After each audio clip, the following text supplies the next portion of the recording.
கர்த்தர் யாரோடு பேசுவார்? அவருக்குள் நிலைத்திருக்கிறவனிடத்தில் கர்த்தர் பேசுவார்.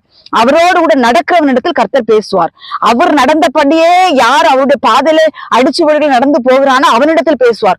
உலகத்துக்கு ஒத்த வேஷம் தரிச்சு உலகமும் வேணும் ஆண்டவர் வேணும்னு சொல்றவங்கள்ட்ட ஆண்டவர் பேச மாட்டார். இந்த நாட்கள்ல யாரை எடுத்துக்கிட்டாலும் ஆண்டவர் என்கிட்ட பேசினார், ஆண்டவர். ஆனா ஊறி திளைத்து பாவத்துல விழுந்து கிடப்பாங்க.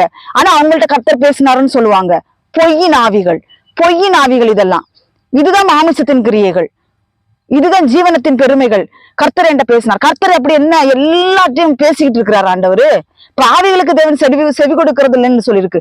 அப்ப எல்லாரும் இந்த நாட்கள் யாரு கேட்டால் கர்த்தர் என்கிட்ட பேசினார்.